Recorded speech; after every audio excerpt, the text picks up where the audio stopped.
लोकसभा चुनाव में इंडिया गठबंधन का एक प्रमुख घटक राजद को इस बार पिछली दफा 2019 के लोकसभा चुनाव की तुलना में कम से कम आधा दर्जन सीटों पर दावा छोड़ना पड़ सकता है।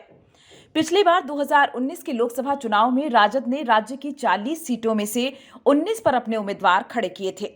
2024 के लोकसभा चुनाव में राजद इंडिया गठबंधन का प्रमुख घटक दल है। इसमें जदयू भी एक बड़ा हिस्सेदार है। जदयू के पास लोकसभा की 16 सीटें हैं। वहीं गठबंधन में दलों की संख्या भी बदली है। मधेपुरा, वैशाली, बांका, शिवहर, सारण, बेगूसराय, पाटलिपुत्र और बक्सर की सीटों पर पार्टी के भीतर मंथन का दौर जारी है।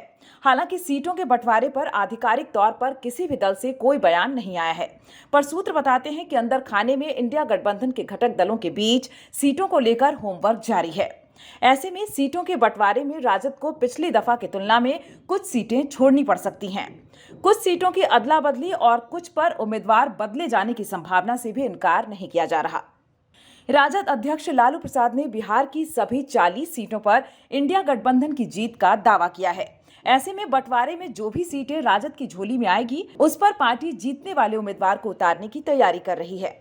जानकारों की माने तो भाजपा को टक्कर देने को कुछ वरिष्ठ नेताओं को भी उम्मीदवार बनाया जा सकता है। वैशाली जैसी सीट इस बार राजद के लिए खाली मानी जा रही है।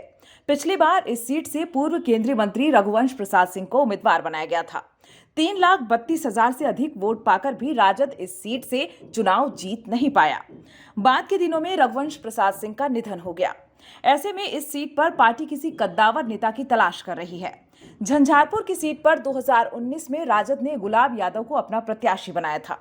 गुलाब यादव को 2,79,000 से अधिक वोट मिले, लेकिन उनके निकटतम प्रतिद्वंदी जदयू के रामप्रीत मंडल को 6 लाख से अधिक वोट मिले। इस बार दोनों दल एक ही साथ हैं। इस कारण भी पार्टी को झंझारपुर की सीट से हाथ धोना पड़ सकता है।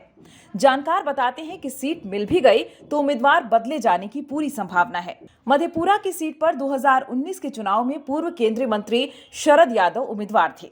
शरद यादव को करीब 3.25 लाख वोट मिले थे। उनके निकटतम प्रतिद्वंदी जदयू के दिनेश यादव को 6.25 लाख वोट आए थे। शरद यादव अब इस दुनिया में नहीं है। इस कारण मधेपुरा की सीट को राजद की झोली से बाहर मानकर देखा जा रहा है। इसी प्रकार बक्सर की सीट पर 2019 के लोकसभा चुनाव में पार्टी ने मौजूदा प्रदेश अध्यक्ष जगदानंद सिंह को उम्मीदवार बनाया था। श्री सिंह को 3.5 लाख से अधिक वोट मिले थे। इस बार पार्टी के सामने भाजपा की तीसरी दफा जीत से रोकने के लिए दमदार उम्मीदवार की तलाश है।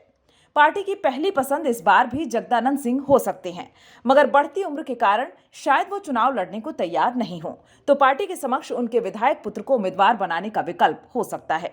पाटलिपुत्र की सीट पर पिछली दफा लालू राबड़ी की पुत्री मीसा भारती पार्टी की उम्मीदवार रही थी। उन्हें भाजपा के रामकृपाल यादव के मुकाबले करीब 30,000 मत कम आए थे। मीसा भारती को 4,68,000 के करीब मत आए और रामकृपाल यादव को 5 लाख से अधिक वोट मिले। मीसा भारती वर्तमान में राज्यसभा की सदस्य हैं। ऐसे में पाटलिपुत्र की सीट पर पार्टी के उम्मीदवार को लेकर संशय बरकरार है। बांका से राजद के जयप्रकाश यादव चुनाव जीतते रहे हैं। पिछली दफा वे जदयू के गिरधारी यादव से पराजित हो गए थे। इस बार राजद को इस सीट का मोह त्यागना पड़ सकता है। इसी प्रकार सारण की सीट पर पिछली दफा चंद्रिका राय को उम्मीदवार बनाया गया था। इस बार लालू परिवार के किसी सदस्य को उतारे जाने का कयास लगाया जा रहा है। वहीं बेगूसराय की सीट पर राजद पिछली दफा त्रिकोणात्मक संघर्ष में घिर गई थी और उसे तीसरे नंबर पर संतोष करना पड़ा था। राजद के साथ ही सीपीआई के कन्हैया भी यहां से उम्मीदवार थे। इस बार कन्हैया कांग्रेस में शामिल हो गए हैं।